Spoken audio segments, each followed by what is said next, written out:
Juga di dalam hadis yang lain, kalau salat itu bisa menggugurkan dosa.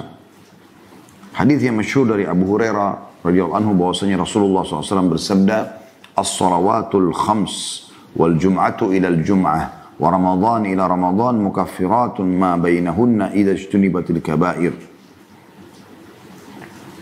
Artinya antara 5 waktu sholat, subuh ke duhur, duhur ke asar, asar ke maghrib, maghrib ke isya, isya ke subuh lagi, antara Jumat ke Jumat, antara Ramadan ke Ramadan, pembersihan dosa di antara keduanya kalau seseorang itu menjauhi dosa-dosa besar. Yang keempat, sholat adalah cahaya di dunia dan di akhirat. Jadi dia bisa memberikan cahaya dalam kehidupan kita. Nah, di dunia dapat selalu petunjuk dan juga di akhirat menjadi cahaya yang sangat terang.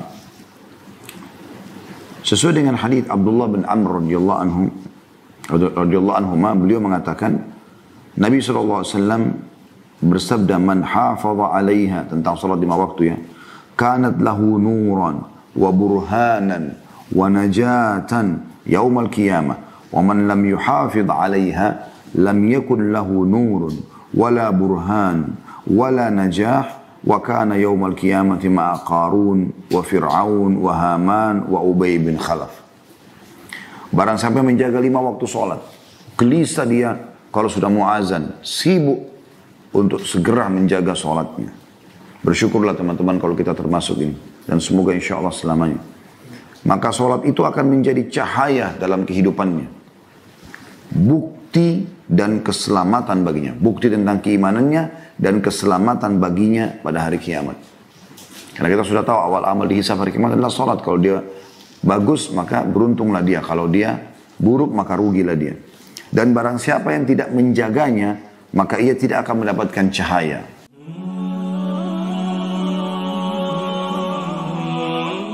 Yaitu 2 orang yang dikagumi Tuhan kita, Allah Subhanahu wa Ta'ala.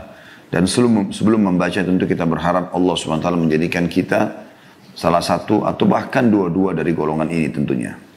Saya akan bacakan dulu hadisnya, kemudian kita akan membedah insya Allah panjang lebar apa yang dibahas atau mutiara apa yang bisa kita ambil daripada hadis yang mulia ini. Hadis nomor 114 dengan sanad hasan dari Ibnu Mas'ud radhiyallahu anhu, dari Nabi sallallahu alaihi wasallam, beliau bersabda, "Ajiba Rabbuna azza wa jalla min rajulain. Rajuli thara an wita'ihi wa lihafihi min baini ahlihi wa hayyihi ila salatihi. Fayaqulu Rabbuna, aya malaikati, unzuru ila abdi thara min firashihi wa wita'ihi wa min baini hayyihi wa ahlihi ila salatihi. Ragbatan fima indi wa syafaqatan mimma indi. Wa rajulin gaza fi sabilillahi azza wa jal fanhazamu fa'alima ma alaihi minal firari wa ma lahu fir ruju' faraja'a hatta uhrika damuhu ragbatan fima indi wa syafaqatan mimma indi. Fayaqulu Allahu azza wa jalla li malaikatihi, unzuru ila abdi raja'a ragbatan fima indi wa rahbatan mimma indi hatta uhriqa damuhu. Artinya, Rabb kita yang maha suci dan maha tinggi Allah kagum terhadap 2 orang. Oleh karena itu penulis memberikan judul 2 orang yang dikagumi oleh Tuhan kita Allah Subhanahu wa Ta'ala. Diambil daripada potongan hadis ini, Rabb kita yang maha tinggi dan maha mulia, maha suci, kagum terhadap 2 orang. Seseorang yang meninggalkan pembaringannya, tempat tidurnya dan selimutnya di antara keluarga dan kampungnya menuju sholatnya.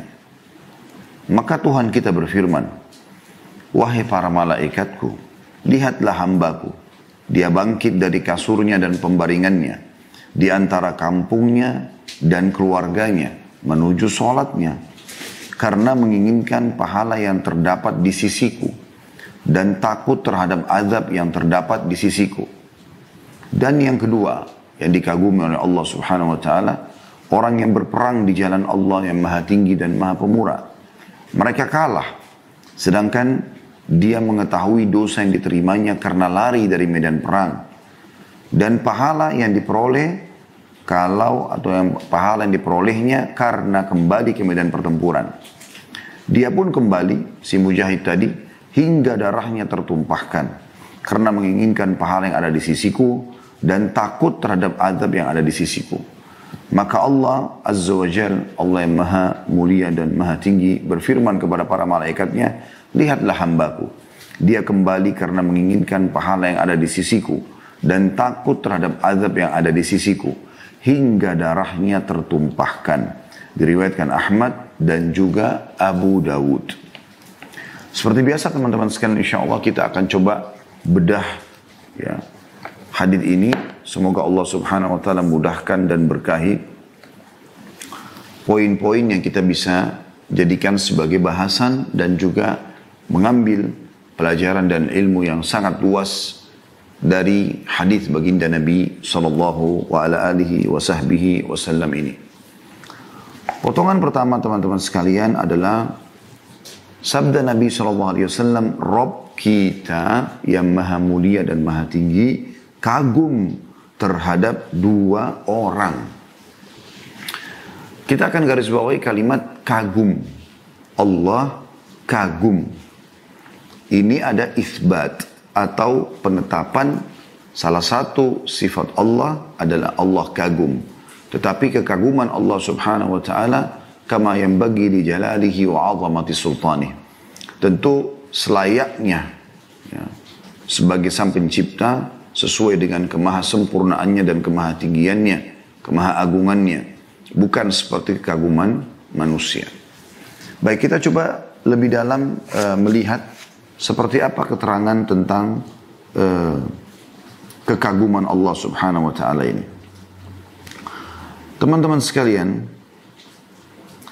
kagum di sini ya, disebutkan dalam hadis tadi, ajiba rabbuna min rajulain, itu dikuatkan dengan hadis yang lain ya, hadis yang lain. Hadis ini diriwayatkan oleh Imam Ahmad, diriwayatkan oleh Abu Ya'la di jilid 12 halaman 258 dengan sanad hasan yang berbunyi, wa idza dhahika fi mautini fala hisaba alaih. Jika Allah tersenyum, Allah kagum kepada seorang hamba, maka dia tidak akan dihisap lagi. Maksudnya hamba tersebut tidak akan dihisap. Oleh karena itu Allah tidak kagum dengan semua hambanya. Anda lihat bagaimana dalam hadis ini disebutkan Allah kagum kepada dua orang atau dua golongan. Bukan semua hambanya. Karena kalau Allah sudah kagum, berarti Allah tidak akan menghisap lagi hamba tersebut. Ini sekaligus menjawab teman-teman sekalian, kalau ada yang bertanya, memang kalau Allah kagum, dapat apa hamba itu? Karena tadi kan sudah kita baca secara global terjemahannya ya. Di dalam riwayat yang lain, diriwayatkan oleh Imam Ahmad di jilid 37 halaman 144 dengan sanad sahih. Wa idza dhahika rabbuna ila 'abdin fid dunya fala hisaba alaih. Jadi semakna dengan hadis Abu Ya'la tadi ya. Jika Allah tersenyum, Allah kagum kepada seorang hamba, maka dia tidak akan diperhitungkan atau dihisap. Tentu di sini kagumnya Allah Subhanahu wa taala, tersenyumnya Allah Subhanahu wa taala, bahkan ada juga tertawanya Allah Subhanahu wa taala sebagaimana layak Allah sebagai pencipta, dan kita tidak bisa samakan dengan makhluk. Karena Allah mengatakan dalam salah satu ayat Al-Quran, A'udzu billahi minasyaitonir rajim, laisa kamitslihi syai'un wa huwas samiul basir. Tidak ada sesuatu pun yang menyerupainya, dan dia maha samiul basir, maha mendengar dan maha melihat. Allah subhanahu wa ta'ala maha sempurna. Mirip dengan perkataan Nabi SAW kepada dua orang sahabat yang miskin dari orang Ansar. Namun pada saat baginda Nabi SAW berkata kepada orang-orang di masjid, siapa yang akan menjamu saudaranya ini? Kebetulan di situ ada orang muhajir, satu orang, belum ada yang menjamunya dari orang Madinah. Maka spontan orang Ansar ini mengatakan, saya ya Rasulullah. Saya ya Rasulullah. Padahal dia orang miskin, dia susah. Tapi dia tidak mau kehilangan keutamaan. Maka dia pun membawa tamunya pulang. Setelah Nabi SAW mengatakan, bawalah saudaramu ini. Tiba di rumah, sahabat Ansar ini bertanya kepada istrinya, apakah kita punya makanan? Apa kau punya makanan? Dia mengatakan tidak ada kecuali sisa makanan bayi saja. Maka dia mengatakan baik, buatkan saja. Buatkan saja. Kemudian padamkan lampu. Nah, biarkan tamu kita makan. Padahal malam itu mereka sendiri suami istri belum makan, anaknya pun yang belum makan. Anaknya pun yang masih kecil, berapa bulan belum makan. Maka mereka pun melakukan lalu dipadamkan lampu sehingga tamu menganggap pada saat dihidangkan silakan makan. Ini yang kami miliki misalnya. Lalu dipadamkan lampu biasanya isyarat orang sudah makan tinggal tidur gitu. Maka tamunya pun makan. Keesokan paginya subuh hari si Ansar datang ke masjid lalu Nabi SAW berkata tentang dia dan istrinya. Dhahikallahu al-layla au ajiba min fa'alikuma fa'anzalallahu al-hashr. Lalu Allah kagum, Allah tertawa. Ya. Makanya di sini kita juga mengambil makna tertawa, tersenyum, disamakan dengan kagum. Kalaupun ada bertanya, karena dalam hadis ini seperti itu kurang lebih. Dhahikallahu al-layla au ajiba. Allah itu tertawa tadi malam atau semalam atau dia kagum, gitu kan. Dikatakan begitu. Dari perbuatan kalian berdua, maksudnya si suami istri tadi ini. Mereka semalam suntuk kelaparan sama anaknya, tapi demi menghormati tamunya. Lalu Allah menurunkan firman-Nya dalam surah Al-Hasyr ayat 9 yang bunyinya a'udzubillahi minasyaitonirrajim wa yu'thiruna ala anfusihim walau kana bihim khasasah wa man yuqa syuhha nafsihi fa ulaika humul muflihun. Dan mereka kaum Ansar lebih mengutamakan kaum Muhajirin atas diri mereka sendiri meskipun mereka juga memerlukan ya, apa yang mereka berikan itu. Dan siapa yang dijaga dari sifat kekikirannya terkikis habis sifat kikirnya, maka mereka adalah orang-orang yang beruntung.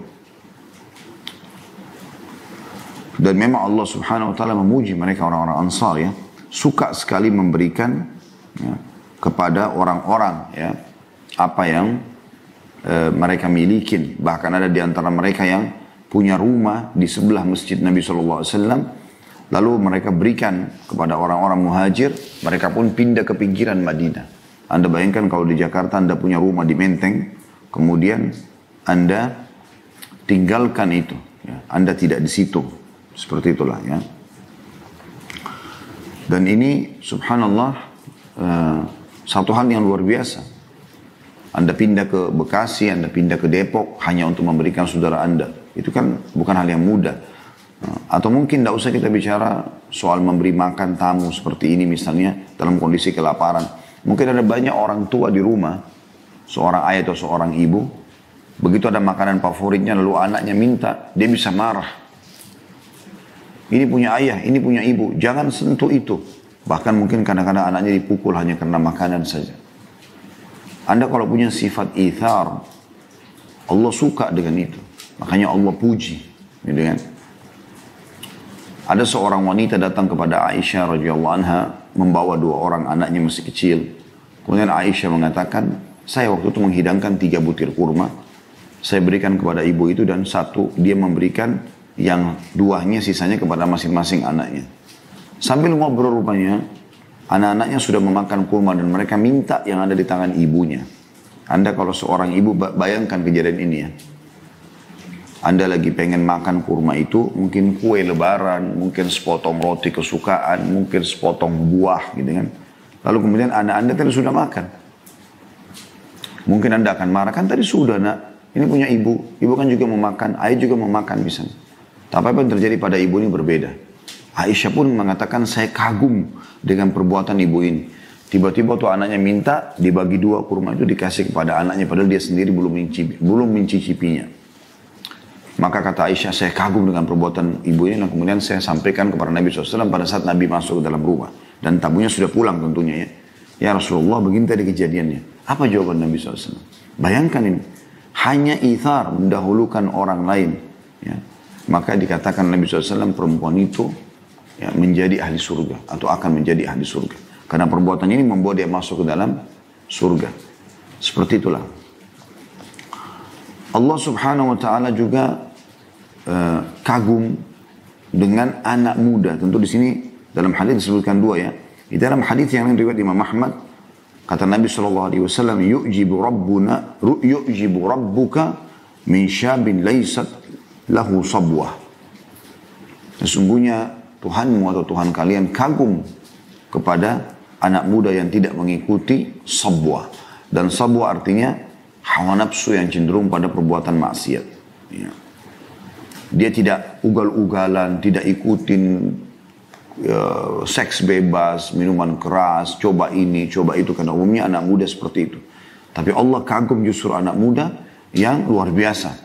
Mereka justru di masa mudanya hafal Al-Quran, di masa mudanya mereka sholat malam, di masa mudanya mereka bakti sama orang tua. Maka ini juga ada kalimat kagum, yu'jib. Seperti itulah. Ini pelajaran pertama daripada hadis kita. Kemudian teman-teman sekalian, kita akan masuk ke potongan yang kedua dari hadis. Allah kagum terhadap dua orang. Yang pertama adalah seseorang yang meninggalkan pembaringannya dan selimutnya di antara keluarga dan kampungnya menuju sholatnya. Menuju sholatnya. Di sini teman-teman memiliki dua makna. Bisa bermakna dia bangun pada saat dia lagi enak-enaknya tidur di atas tempat tidurnya yang empuk. Apalagi kayak zaman kita sekarang di udara yang sejuk, dinginnya AC. Ada istri di sebelah, ya, yang mungkin bisa melayani dia setiap saat, gitu kan. Justru dia bangun untuk mengerjakan sholat malam. Ini berarti dia bangun meninggalkan ranjangnya, sementara keluarganya ada di situ, lagi tidur, istrinya maksudnya, gitu kan. Mungkin kalau perempuan suaminya, gitu kan, yang bisa dia nikmati biologis bersama-sama. Dan kampungnya maksudnya, sementara seluruh kondisi kampungnya juga lagi tertidur sebagaimana pasangannya.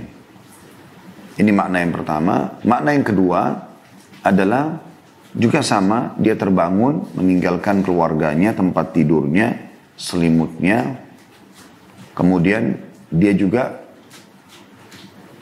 meninggalkan atau melewati perkampungannya menuju ke masjid di sholat subuh. Jadi bisa berbicara tentang keutamaan sholat malam di rumah atau keutamaan sholat di masjid. Seperti itu kurang lebih. Jadi makna di sini di antara keluarganya dan kampungnya. Bisa bermakna tadi adalah dia bangun di rumahnya saja dia sholat malam. Nah, jadi dia tinggalkan ranjang istrinya, ranjang suaminya untuk sholat malam. Sementara pasangannya lagi istirahat tidur, lagi enak-enaknya tidur, dan orang kampungnya pun begitu. Lagi senyap semuanya. Atau bisa bermakna dia meninggalkan ranjangnya dan juga perkampungan dan melewati perkampungan-perkampungan atau rumah-rumah yang di perkampungan itu menuju ke masjid untuk sholat. Kurang lebih seperti itu. Kita akan bahas dulu teman-teman sekalian tentang masalah pasangan yang bangun di malam hari. Ya, pasangan yang bangun di malam hari. Dan ini bagian daripada agama kita.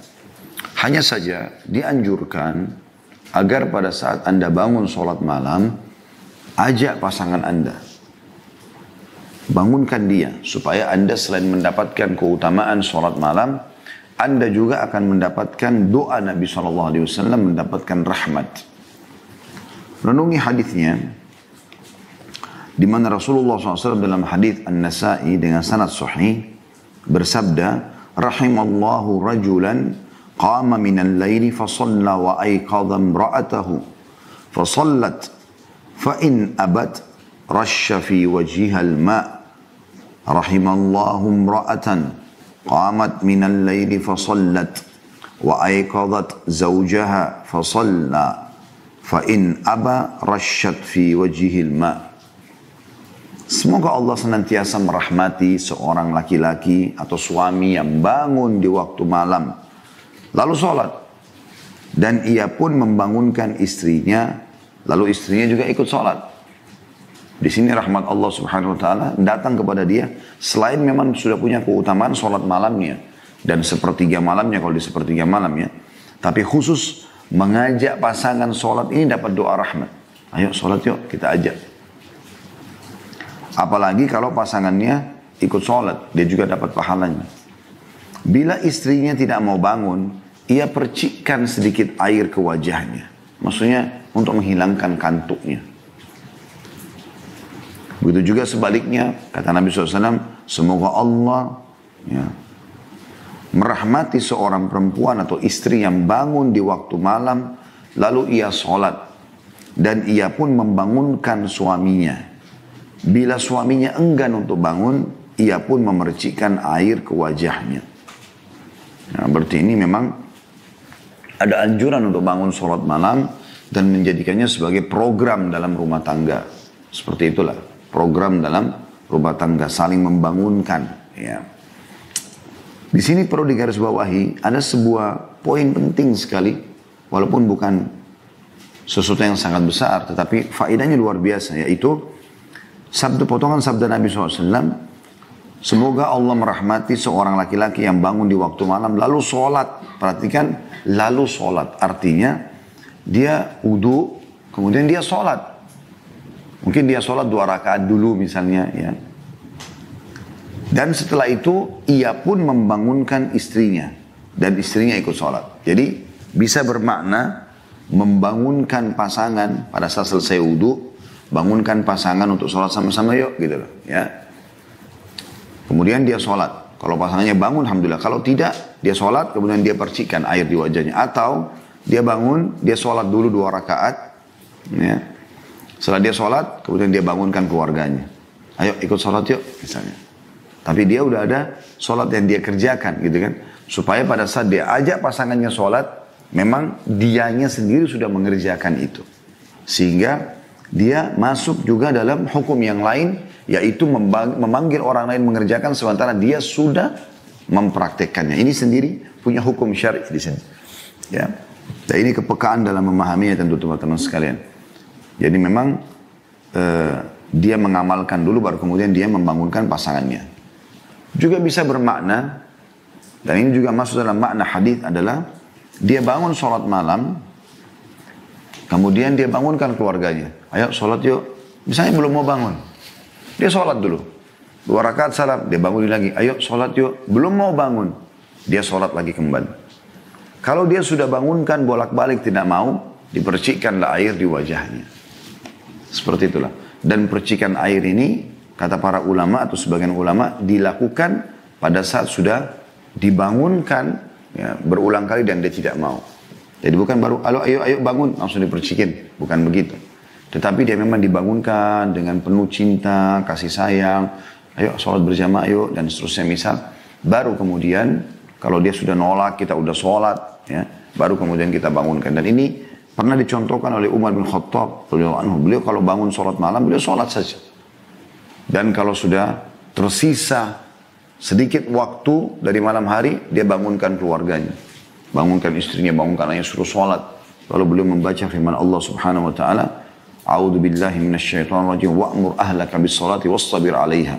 La nas'aluka rizqa, nahnu narzuquk wal aqibatu littaqwa." Artinya, perintahkanlah keluargamu untuk sholat ya, dan bersabarlah dalam menjaga sholat itu. Kami tidak pernah meminta balasan kepada kalian ya. Tapi kami yang memberikan rezeki kepada kalian, kata Allah, atau kami memberikan balasan kepada kalian, dan kesudahan itu pasti bagi orang-orang yang bertakwa. Ya. Tentu keutamaan sholat malam sudah tidak asing lagi teman-teman sekalian. Bagaimana Allah Subhanahu wa taala memang memuji keutamaan orang yang sholat. Ya. Orang yang sholat. Ya. Kemudian juga bisa bermakna Sholat ke masjid tadi ya. Ini punya keutamaan tersendiri. Karena tadi salah satu makna yang keduanya adalah dia meninggalkan ranjang keluarganya. Kemudian dia jalan di antara rumah-rumah di kampungnya menuju ke masjid. Tentu ini menjaga sholat adalah bagian daripada perintah agama kita. Perintah agama kita. Saya menyebutkan di sini tentang keutamaan sholat. Yang pertama, sholat itu bisa mencegah pelakunya dari perbuatan keji dan mungkar. Artinya, rutinnya kita mengerjakan sholat wajib ataupun sunnah bisa menjadi tameng yang paling kuat menjauhkan kita dari perbuatan keji dan mungkar, perbuatan dosa dan maksiat. Sebagaimana Allah berfirman dalam surah Al-Ankabut, ya. Surah nomor 29 ayat 45. A'udzu billahi minasyaitonir rajim. Utlu ma uhiya ilaika minal kitabi wa aqimis shalah innas salata tanha 'anil fahsya'i wal munkar wa la dzikrullahi akbar wallahu ya'lamu ma tasna'un. Yang artinya bacalah apa yang telah diwahyukan kepadamu, yaitu Alkitab atau Al-Quran, dan dirikanlah sholat. Sesungguhnya sholat itu mencegah dari perbuatan-perbuatan keji dan mungkar, perbuatan yang Allah tidak sukai. Dan sungguhnya mengingat Allah, maksudnya sholat adalah lebih besar keutamanya dari ibadah-ibadah yang lain, dan Allah mengetahui apa yang kamu kerjakan. Yang kedua, sholat merupakan amalan terbaik setelah 2 kalimat syahadat. Berdasarkan hadits Abdullah bin Mas'ud radhiyallahu anhu, beliau berkata, "Sa'altu Rasulullah sallallahu alaihi wasallam ayyul amali afdal?" Qala as-salatu li waqtiha. Qala qultu thumma ay? Qala birrul walidain. Qala qultu thumma ay? Qala al-jihadu fi sabilillah. Aku pernah bertanya kepada Rasulullah sallallahu alaihi wasallam, amal apa yang paling afdal? Yang paling besar pahalanya. Maka Nabi SAW menyebutkan yang pertama, yang paling afdal, yang paling Allah cintai, paling besar pahalanya, sholat tepat waktu. Kemudian aku berkata, apalagi ya Rasulullah setelah itu? Beliau mengatakan bakti kepada kedua orang tua. Lalu aku berkata lagi, lalu apalagi ya Rasulullah? Maka Nabi SAW mengatakan jihad ke jalan Allah atau di jalan Allah. Sholat ini teman-teman sekalian, di keutamaan yang selanjutnya adalah bisa membersihkan segala macam dosa-dosa. Jadi bisa mencegah dari kemungkaran, bisa juga membersihkan segala macam dosa. Diambil daripada hadits Jabir radhiyallahu anhu, dia mengatakan bahwasanya Rasulullah SAW bersabda, "Mathalus salawatil khamsi kamathali nahrin jarin ghamrin ala babi ahadikum yagtasidu minhu kulla yawmin khamsa marrat." Salat fardu yang 5 itu, subuh, duhur, asar, maghrib, isya, seperti sebuah sungai yang airnya mengalir deras di depan rumah atau depan pintu rumah seseorang di antara kalian. Ia mandi dari sungai tersebut sehari 5 kali. Dalam riwayat yang serupa kata Nabi SAW, bagaimana pendapat kalian kalau di depan rumah kalian, saya langsung ke terjemahnya saja, di depan rumah kalian ada sebuah sungai yang mengalir airnya dengan deras. Lalu seseorang di antara kalian mandi sehari 5 kali. Apakah tersisa kotoran di badannya? Maka berkatalah para sahabat, tentu tidak ya Rasulullah. Sehari mandi 5 kali di sungai yang deras, nggak ada kotoran badannya. Kata Nabi SAW, itulah perumpamaan 5 waktu sholat. Dia membersihkan dosa-dosa. Juga di dalam hadis yang lain, kalau salat itu bisa menggugurkan dosa. Hadis yang masyhur dari Abu Hurairah radhiyallahu anhu bahwasanya Rasulullah SAW bersabda, "As-salawatul khams wal jum'atu ila al-jum'ah wa Ramadan ila Ramadan mukaffiratun ma bainahunna idza ijtunibatil kaba'ir." Artinya antara 5 waktu sholat, subuh ke duhur, duhur ke asar, asar ke maghrib, maghrib ke isya, isya ke subuh lagi, antara Jumat ke Jumat, antara Ramadan ke Ramadan, pembersihan dosa di antara keduanya, kalau seseorang itu menjauhi dosa-dosa besar. Yang keempat, sholat adalah cahaya di dunia dan di akhirat. Jadi dia bisa memberikan cahaya dalam kehidupan kita. Nah, di dunia dapat selalu petunjuk dan juga di akhirat menjadi cahaya yang sangat terang. Sesuai dengan hadis Abdullah bin Amr radhiyallahu anhu, beliau mengatakan Nabi SAW bersabda, man hafadha 'alaiha, tentang salat 5 waktu ya, kanat lahu nuran wa burhanan wa najatan yaumal qiyamah, wa man lam yuhafidh 'alaiha lam yakun lahu nurun wala burhan wala najah, wa kana yaumal qiyamati ma'a Qarun wa Fir'aun wa Haman wa Ubay bin Khalaf. Barang sampai menjaga 5 waktu sholat, gelisah dia kalau sudah mau azan, sibuk untuk segera menjaga sholatnya. Bersyukurlah teman-teman kalau kita termasuk ini, dan semoga insya Allah selamanya. Maka sholat itu akan menjadi cahaya dalam kehidupannya, bukti dan keselamatan baginya, bukti tentang keimanannya dan keselamatan baginya pada hari kiamat.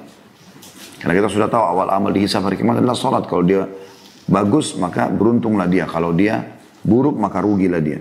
Dan barang siapa yang tidak menjaganya maka ia tidak akan mendapatkan cahaya, bukti tentang imannya tidak ada, dan juga tidak mendapatkan keselamatan di akhirat. Dan pada hari kiamat orang yang tidak menjaga sholatnya akan dibangkitkan bersama Qarun. Anda tahu Qarun? Ya, salah satu dari kaum Nabi Musa, tapi akhirnya mendukung Fir'aun untuk memerangi Nabi Musa AS. Allah berikan dia kekayaan sampai di Indonesia kita katakan harta karun. Ya. Allah tenggelamkan dengan hartanya. Masuk neraka. Fir'aun. Haman adalah kepala militer. Ya. Menteri pertahanannya Fir'aun. Dan Ubay bin Khalaf. Ubay bin Khalaf ini salah satu orang Quraisy yang mati. Ya.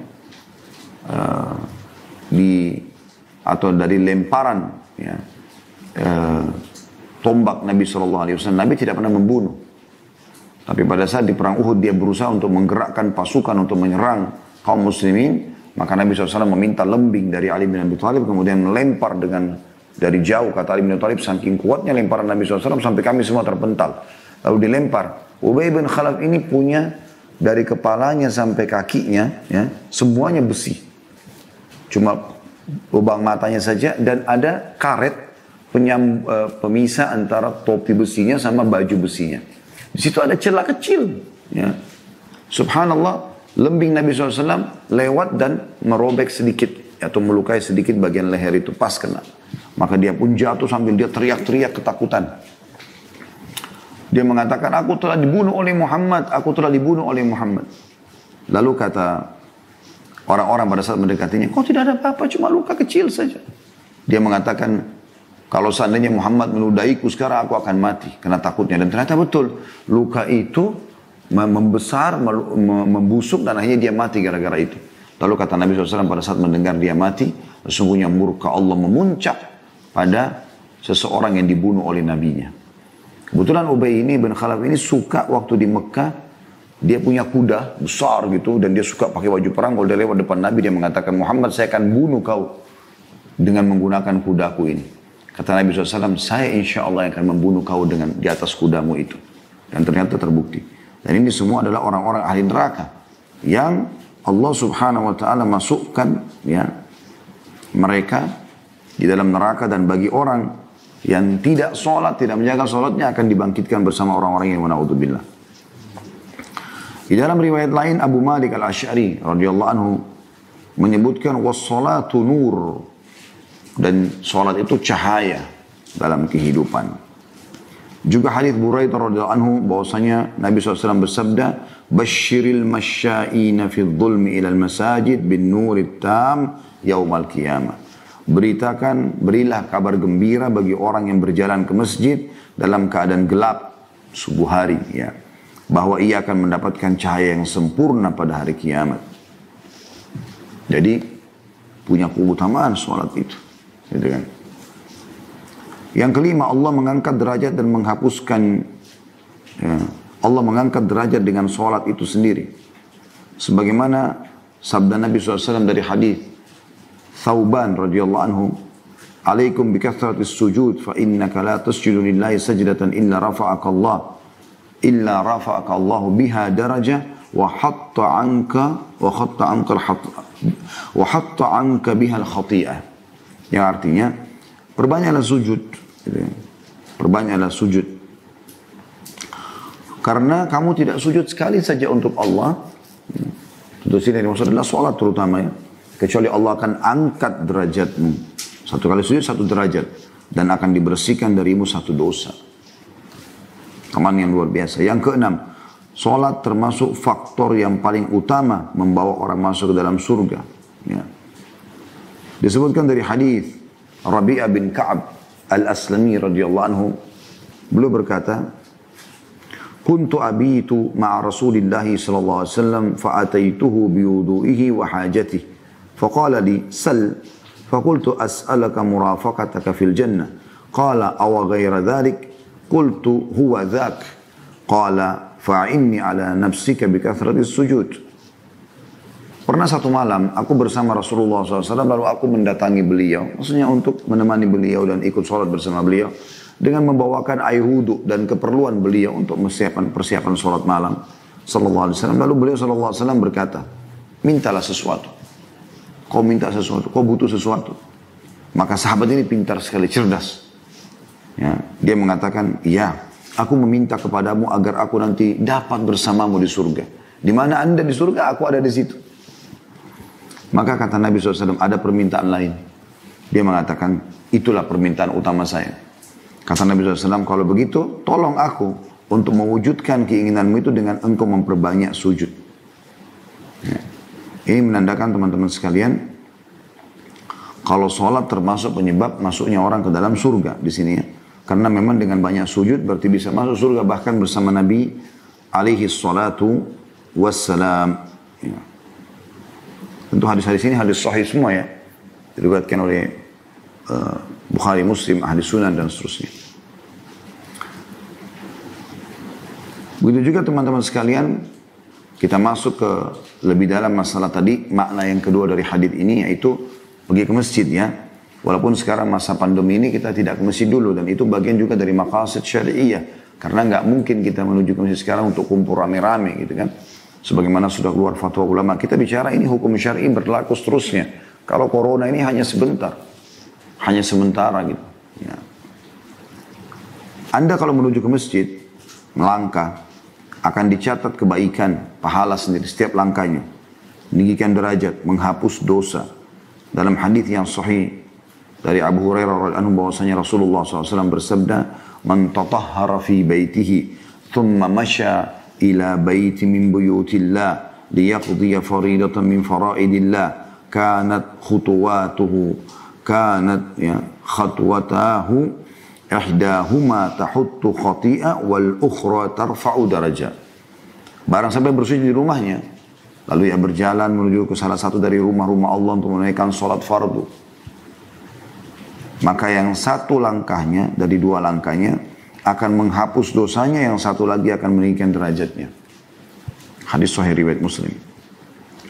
Juga sabda Nabi SAW, "Idza tawadda ahadukum fa ahsana al-wudu, thumma kharaja ila al-masjid, lam yarfa qadamahu al-yumna illa kataba Allah azza wa jalla lahu hasana, wa lam yadha qadamahu al-yusra illa hatta Allah azza wa jalla anhu sayyi'an." Jika salah salat di antara kalian berwudu, dia berwudu dengan baik dan benar, dia sempurnakan, lalu dia keluar menuju ke masjid, maka dia tidak mengangkat kaki kanannya untuk melangkah kecuali Allah menuliskan satu kebaikan setiap langkah. Setiap kaki kanan, ya kita kan biasa angkat kanan, kiri di bawah. Kita angkat kiri, kanan di bawah gitu kan. Setiap diangkat kanan, maka dicatatkan satu pahala. Ya. Dan kaki kirinya, kalau diangkat maka menghapuskan satu dosa. Saya pernah coba teman-teman itu. Saya pernah kontrak sebuah tempat waktu itu di Makassar. Waktu awal-awal kami balik dari Madinah dulu. Awal saya menikah tahun 99. Saya kontrak sebuah rumah. Rumah itu berhadapan langsung dengan masjid. Jadi hanya ada ukuran mungkin 2 mobil pas ngepres di dalam sebuah jalan kecil gitu ya. Kalau kita hitung 2 mobil ngepres sekali, itu 2 di situ bisa. Cuma melangkah. Ya mungkin ukuran berarti sekitar 4 meter atau 4,5 meter ya. Antara rumah kontrakan ini sama masjid. Saya pernah hitung dari pintu rumah, ya, dari pintu rumah Saya pernah hitung dari pintu rumah, keluar, melangkah ke pintu masjidnya. Sampai pintu masjidnya, itu kurang lebih 50 langkah. Kurang lebih 50 langkah. Dan itu luar biasanya, saya juga terkaget pada saat itu. Artinya, hanya dari pintu rumah, melangkah normal, 1, 2, 3, mungkin dari pintu rumah itu ke pagar, sekitar mungkin 4 meteran juga barangkali ya, 3-4 meter, tambah jalan 4 meteran mungkin. Kemudian dari itu sudah masuk pagar masjid, sampai ke pintu masjidnya, juga mungkin kena naik tangga gitu kan. Mungkin 4 meteran juga mungkin. Itu subhanallah sudah 50 langkah. Saya berpikir 50 langkah ini, berarti ada 25 derajat, 25 peninggian derajat, 25 pahala, 25 juga pengampunan dosa. Kalau kita gabungkan semua hadis ini, gitu kan. Juga dalam hadis yang lain, dan ini kita bisa masukkan dalam keutamaan yang ke-8 sebenarnya. Jadi, orang yang pergi masjid itu, seperti dia sedang berjalan di surga. Sebenarnya hadis ini bisa masuk ke dalam keutamaan tadi, atau ya keutamaan, salah satu keutamaan yang kita sebutkan itu yang masuk ke dalam surga ya. Tapi di sini kalau kita sendirikan, maka dia seperti memang Allah jadikan dia tamu di surga gitu kan. Kata Nabi SAW dari hadis Abu Hurairah radhiyallahu anhu, man ghada ila al-masjid wa raha a'adda Allahu lahu nazlatan minal jannati kullama ghada aw raha. Dia akan dapat istana di surga lah. Kalau kita poin 8 ini akan mendapatkan istana di surga setiap kali dia pergi, setiap kali dia pulang. Barang siapa pergi ke masjid di waktu pagi dan sore hari, maka Allah akan menyiapkan untuknya hidangan dari surga setiap kali ia pergi pagi dan sore hari. Ya. Di sini tentu bisa bermakna dalam hadis a'addallahu lahu nazlatan, ya. Itu bisa bermakna sesuatu yang dipersiapkan untuk tamu ketika tamu itu datang. Ya.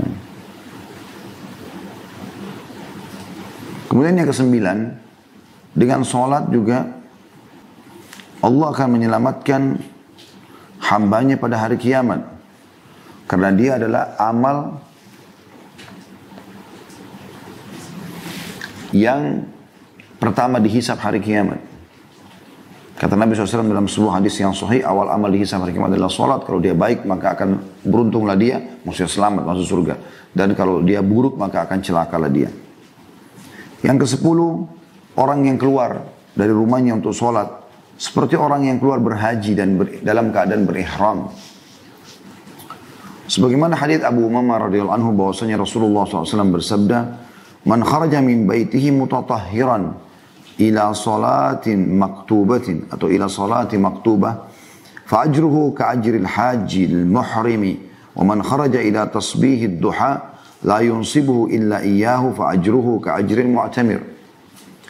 Barang siapa yang keluar dari rumahnya dalam keadaan bersuci untuk sholat wajib, maka pahalanya seperti pahala orang yang berhaji dan yang sedang berihram.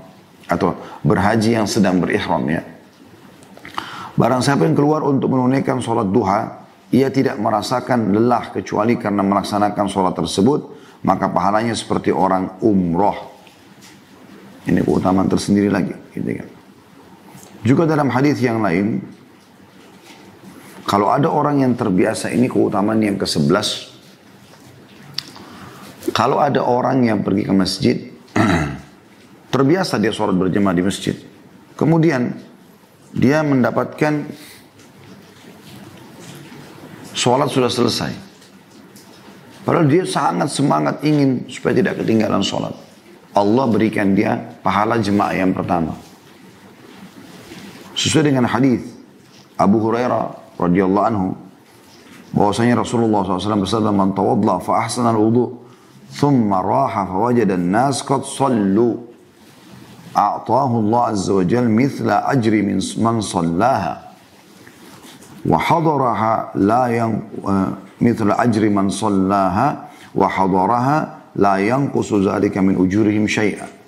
Barang siapa yang berwudu dengan baik dan sempurna, dia sempurna kemudian dia berangkat menuju untuk sholat berjamaah, namun dia mendapati orang-orang sudah selesai menunaikan sholat, maka Allah memberinya pahala orang ikut dan menghadiri sholat jamaah tersebut yang awal tadi.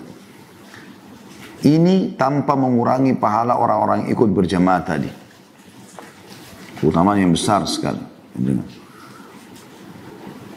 Kita akan masuk insya Allah ke faedah yang selanjutnya.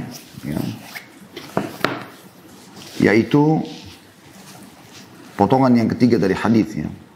Maka Allah, saya ulangi hadisnya dari awal, Rabb kita Azza wa Jal kagum terhadap dua orang. Sudah kita jelaskan faedah pertama tentang sifat kagumnya Allah Subhanahu wa Ta'ala kepada atau terhadap dua orang. Yang pertama, seseorang yang meninggalkan pembaringannya dan selimutnya di antara keluarganya dan kampungnya menuju sholat. Dan ini faedah yang kedua yang sudah kita jelaskan. Kita ambil faedah yang ketiga, yaitu maka Tuhan kita berfirman. Maka Tuhan kita berfirman. Di sini teman-teman sekalian ada isbat sifat kalamnya Allah. Isbat atau penetapan tentang sifat berbicaranya Allah. Ya. Sedikit kita bahas tentang faedah yang ketiga ini teman-teman sekalian. Bahwasanya Allah Subhanahu wa Ta'ala berbicara. Dan ini diimani apa adanya. Karena memang Allah Subhanahu wa Ta'ala menyebutkan hal tersebut ya, di dalam banyak ayat-ayatnya. Di antaranya surah Al-Baqarah. Kalau Anda mau catat, Al-Baqarah surah nomor 2 ayat 253. Al-Baqarah surah nomor 2 ayat 253 yang bunyinya, A'udzubillahi minasyaitonir rajim. Tilkar rusulu faddalna ba'dahum ala ba'd minhum man kallamallah. Al-ayat. Artinya, rasul-rasul itu kami lebihkan sebagian mereka atau sebagian yang lainnya. Kita tahu ada 313 rasul dari 124 ribu nabi. Dan dari 313 rasul Allah dahulukan lagi ulul azm 5. Nuh, Ibrahim, Musa, Isa dan Muhammad alaihi wassalatu wassalam. Lalu Allah kerucutkan lagi kepada pemimpin seluruh anak Adam, termasuk pemimpin seluruh nabi-nabi adalah Nabi Muhammad sallallahu alaihi wasallam. Kata Allah SWT dalam Al-Baqarah 253, Rasul-Rasul itu kami lebihkan sebagian mereka atas sebagian yang lain. Di antara mereka ada yang Allah berkata-kata secara langsung dengannya. Atau berbicara langsung dengannya. Jadi Allah menyebutkan masalah itu. Begitu juga dalam surah An-Nisa. Surah nomor 4 ayat 164. Ya, An-Nisa. Surah nomor 4 ayat 164. Di mana Allah Subhanahu wa Ta'ala memastikan kalau Allah berbicara sama Musa langsung alaihi salatu wassalam. A'udzu billahi minasyaitonir rajim wa kallamallahu Musa taklima. Dan Allah berbicara secara langsung kepada Musa. Ini tentu dalil yang paling kuat tentang Allah Subhanahu wa Ta'ala memang berbicara langsung. Ya, karena ada kalimat langsung. Wa kallamallahu Musa taklima. Dan Allah Subhanahu wa Ta'ala berbicara dengan suara yang terdengar. Sebagaimana Allah menjelaskan di dalam Al-Quran. Di dalam surah Maryam, surah nomor 19, ayat 51 sampai 52. Surah Maryam, surah nomor 19, ayat 51 sampai 52 yang bunyinya, A'udzu billahi minasyaitonir rajim, wadhkur fil kitabi Musa, innahu kana mukhlasan wa kana rasulan nabiyya. Wa nadainahu min janibi turil aymani wa qarrabnahu najiyya. Yang artinya ceritakanlah hai Muhammad kepada mereka kisah tentang Musa dalam Alkitab atau dalam Al-Quran. Sesungguhnya ia adalah seorang nabi yang dipilih dan seorang rasul dan juga nabi. Dan kami telah memanggilnya dari sebuah atau sebelah kanan gunung Tur dan kami telah mendekatkannya kepada kami di waktu dia munajat kepada kami. Di sini firman Allah SWT dan kami memanggilnya, ya, wa nadainahu, ya, dan kami memanggilnya dari sebelah kanan gunung. Ya. Ini memanggil di sini bahasa Arabnya adalah an-nida, dan Syekh Islam Ibnu Taimiyah rahimahullah berkata, nida dalam bahasa Arab ya adalah suara yang tinggi ataupun keras. Istilah nida tidak dipergunakan pada sesuatu yang tidak ada suaranya, baik hakiki maupun kiasannya. Jika nida adalah jenis suara dalam kurung atau suara yang keras, ya, dalam penjelasan para Ibnu Taimiyah, maka sesuatu yang menunjukkan kepada jenis otomatis menunjukkan jenis tersebut, atau maksudnya pasti berarti ada suara di sini. Diambil dari Majmu' Fatawa jilid 6 halaman 531. Ibnu Taimiyah juga berkata rahimahullah, Allah Azza wa Jal telah memberitakan nida atau panggilannya kepada para hambanya dalam Al-Quran pada 10 tempat lebih. Dan nida itu tidak terjadi kecuali dengan suara berdasarkan kesepakatan ahli bahasa dan seluruh manusia. Bisa lihat Minhajus Sunnah jilid 5 halaman 423. Dan tentang pembicaraan Allah Subhanahu wa taala dengan suara yang didengar juga disebutkan dalam hadis-hadis yang sahih, di antaranya hadis Abu Sa'id Al-Khudri radhiyallahu anhu yang sahih.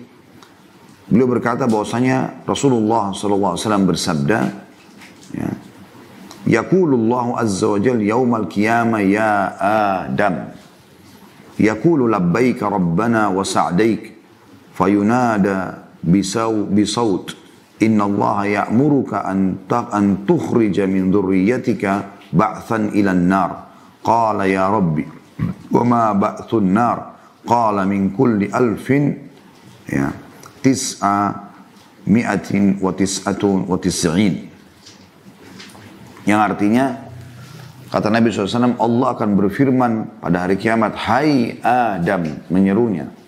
Adam menjawab, aku menemu panggilanmu dan seluruh, ya, kebahagiaan dari sisimu.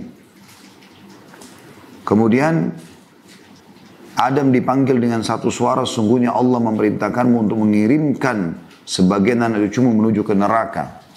Maka Adam berkata, wahai Rabbku, apakah kiriman ke neraka itu atau berapa jumlah mereka? Allah menjawab, untuk setiap 1000 orang 999. Di sini tentu hadits Bukhari, ya.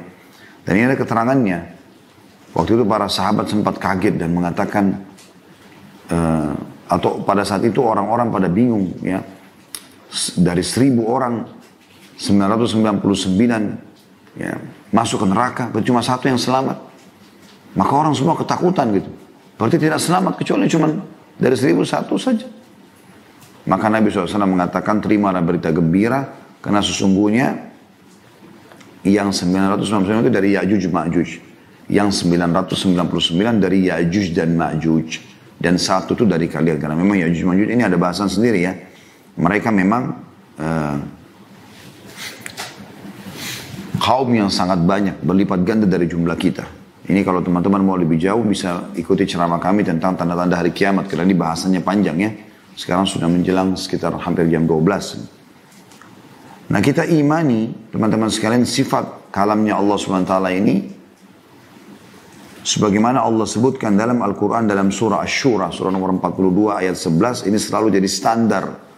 Ayat ini dalam sama nama dan sifat Allah dan tidak boleh dialihkan.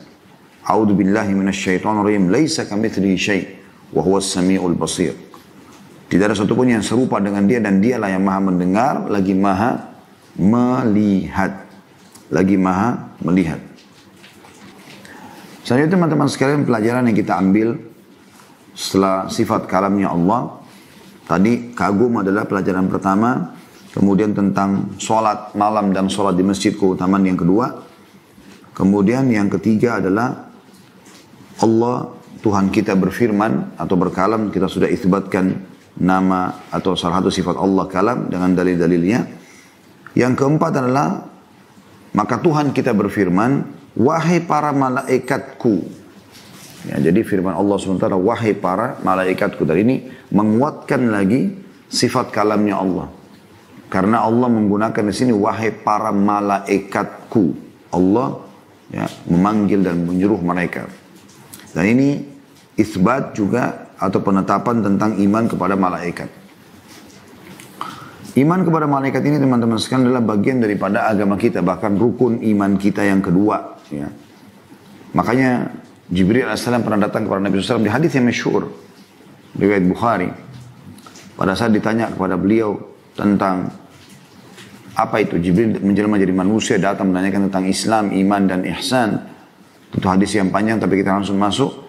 Jibril meletakkan lututnya di lutut Nabi SAW, kemudian mengatakan, hai Muhammad, beritahukan kepada aku apa itu iman. Maka kata Nabi SAW, engkau beriman kepada Allah, kepada malaikat-malaikatnya, kepada kitab-kitabnya, kepada rasul-rasulnya, kepada hari kiamat, dan beriman kepada takdir baik dan takdir buruk. Ini hadis Bukhari Muslim. Ya. Maka di sini kita lihat setelah iman kepada Allah, iman kepada malaikat. Ya. Dan cukup banyak tentunya ayat-ayat Al-Quran yang membahas tentang masalah ini. Ya. Di antaranya surah An-Nisa ayat 136.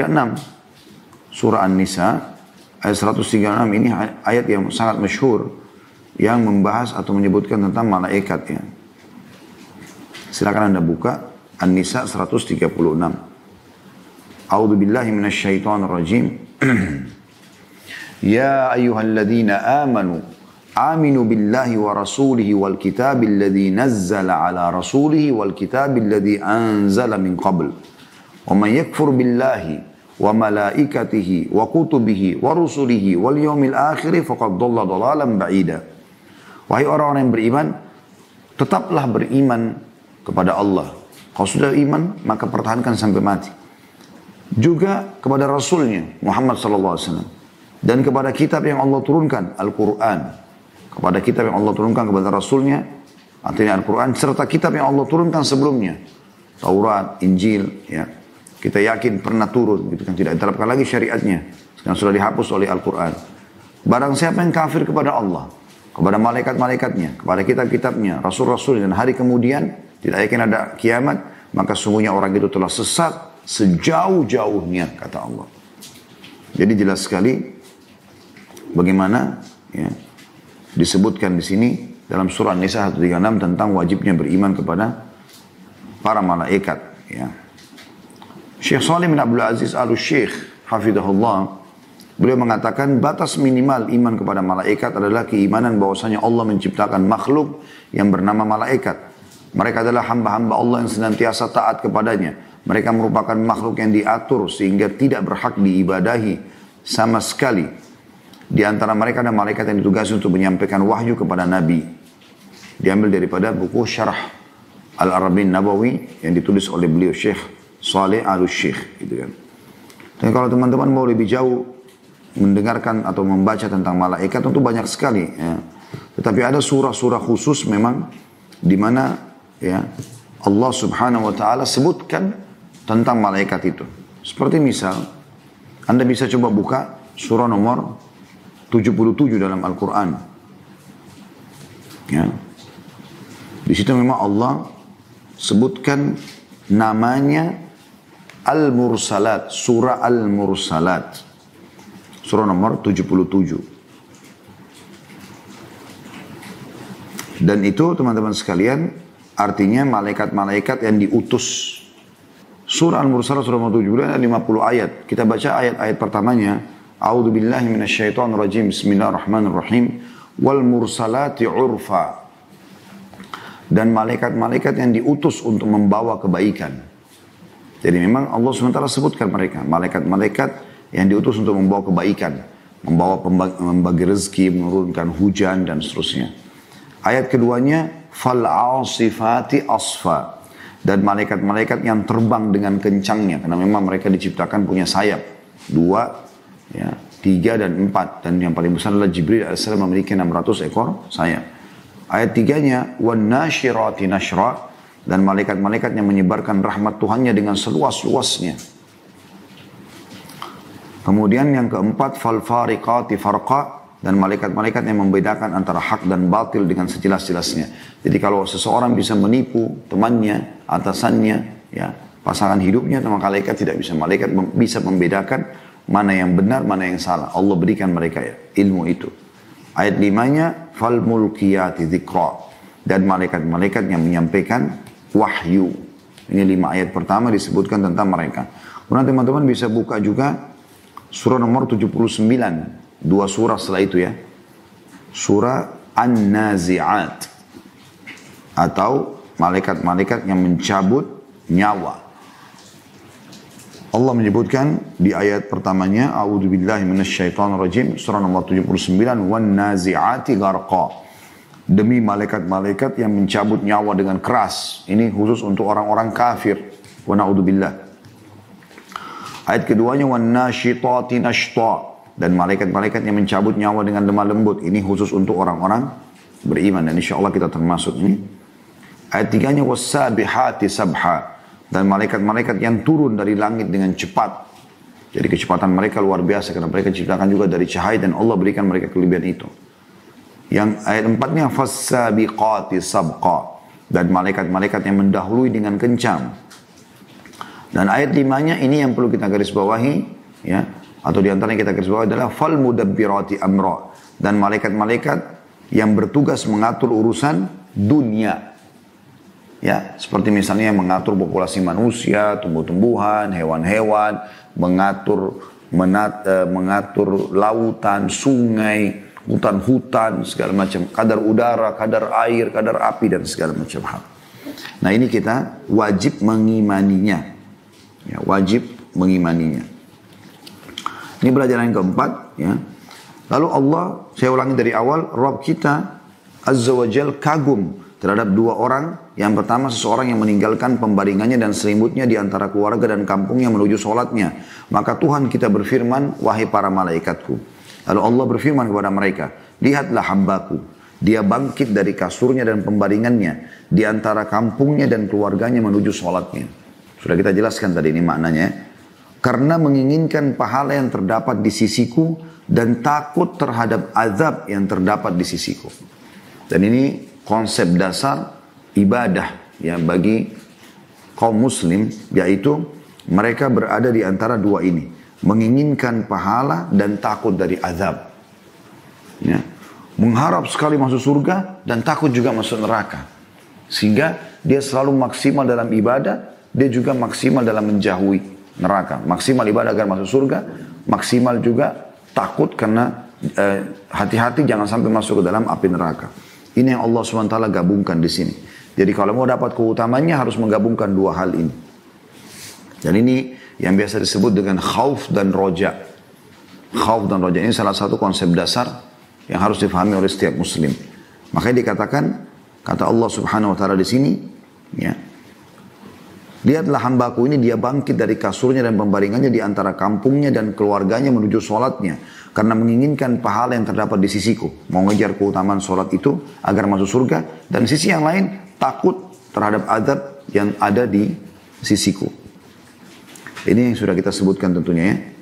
Kemudian kita masuk teman-teman sekalian. Faedah yang kelima ya, yang kita bisa ambil adalah orang yang kedua. Orang yang kedua adalah orang yang berperang di jalan Allah Azza wa Jal. Lalu mereka kalah. Berperang tapi kalah. Gitu kan. Apa yang harus dilakukan sekarang orang kalah ini? Orang biasanya kalah mundur. Gitu kan. Melarikan diri misalnya. Tapi perhatikan di sini. Orang yang Allah kagumi ini justru orang-orang yang berperang di jalan Allah. Lalu mereka kalah. Sedangkan dia, salah satu daripada mujahid itu, mengetahui dosa yang diterimanya karena lari dari medan perang. Kita tahu tidak boleh lari dari medan perang. Nanti akan saya jelaskan insya Allah itu. Dari satu sisi dia tahu kalau dia lari, ini ada bagian daripada dosa besar. Bahkan dapat murkanya Allah. Sisi yang lain, dan dia tahu pahala yang diperoleh karena kembali ke medan perang. Boleh terus lagi kembali medan perang walaupun dia sendiri lawan musuh. Dia bisa mati syahid, bisa masuk surga. Ya, atau Allah janjikan kemenangan. Tidak ada kata kalah bagi seorang muslim. Kalau dia terbunuh, dia mati syahid, berarti dia beruntung, itu target utamanya. Atau dia menang. Maka dia pun akhirnya memilih untuk kembali ke medan perang. Walaupun dia sendirian. Sampai darahnya tertumpahkan. Apakah dia luka atau dia sampai terbunuh mati syahid. Karena menginginkan pahala yang ada di sisiku. Dan takut terhadap azab yang ada di sisiku. Maka Allah Azza wa Jalla berfirman kepada para malaikatnya, lihatlah hambaku. Dia kembali karena menginginkan pahala yang ada di sisiku dan takut terhadap azab yang ada di sisiku. Hingga darahnya tertumpahkan. Dan sudah kita jelaskan tadi teman-teman sekalian, berarti dia tidak akan dihisap lagi pada hari kiamat. Karena kalau Allah kagum berarti tidak akan dihisap lagi pada hari kiamat. Itu yang dimaksudkan. Tentu teman-teman semua poin ini kalau kita mau bahas, ini panjang sekali ya. Seperti iman kepada malaikat, itu panjang sekali bahasannya. Teman-teman bisa kembali juga ke kajian kitab Minhajul Muslim yang sudah kami bedah insya Allah di YouTube. Dan mungkin tentu Anda ikutin asatidzah lain mungkin yang jauh lebih sempurna daripada saya penjelasannya insya Allah. Tentang masalah malaikat, Anda baca kitab-kitab kalau mengerti bahasa Arab, Anda bisa baca bagaimana keagungan makhluk Allah SWT yang satu ini. Itu sudah kita jelaskan panjang lebar insya Allah di bahasan Minhajul Muslim, dan mungkin sekali lagi Anda bisa dapatkan dari para asatidzah yang lain. Di sini teman-teman ada disebutkan tentang masalah keutamaan jihad. Ya. Keutamaan jihad, nanti akan kita bahas dan kita tutup dengan ini ya. Namun sebelumnya saya perlu jelaskan dulu tentang tadi ya. Tidak boleh lari dari medan perang. Ini disebutkan dalam sebuah hadis yang sahih, yang sudah masyhur sekali, hadis Bukhari ya. Melalui Abu Hurairah radhiyallahu anhu bahwasanya Nabi SAW bersabda, "Ijtanibus sab'al mubiqat." Jauhilah kalian, jangan sampai kalian terjerumus ke dalam 7 dosa yang membinasakan. Qalu ya Rasulullah ma hun? Maka para sahabat dengan semangat bertanya, apa itu ya Rasulullah? Ini bahaya benar nih. 7 dosa Nabi tentukan 7 yang membinasakan. Maka kata Nabi SAW, asyirku billah. Yang pertama, syirik kepada Allah. Menyekutukan Allah SWT. Yang kedua, was-sihir. Yang menjadi penyihir ataupun minta untuk dilaksanakan sihir itu. Orang yang datang kepada penyihir. Yang ketiga, wa qatlun nafs allati haramallahu illa bilhaq. Membunuh jiwa yang Allah haramkan. Yang keempat, wa aklu riba. Memakan harta riba. Yang kelima, wa aklu malal yatim. Memakan harta anak yatim. Yang keenam, wa tawalli yawmaz zahf. Ini saksi bahasan kita. Dan lari dari medan perang. Ya. Lalu kemudian yang ketujuh, wa qadhful muhsanatil mu'minatil ghafilat. Menuduh wanita muslimah yang baik-baik, ya, lagi terjaga berzina. Hadis masyhur riwayat Bukhari Muslim ya. Di sini saksi bahasan kita teman-teman sekalian adalah lari dari medan perang. 7 induk dosa yang membinasakan. Makanya di sini Allah Subhanahu wa taala mengatakan pada saat pasukan muslim itu kalah, maka ada di antara mujahid itu yang tiba-tiba terfikir dan menyadari bahayanya dosa kalau dia justru meninggalkan medan perang. Lari. Bagian daripada dosa besar. Karena tidak ada sifat pengecut dalam Islam. Sampai terbunuh pun tidak ada masalah bagi dia. Nah itu yang dia kejar. Mati syahid gitu.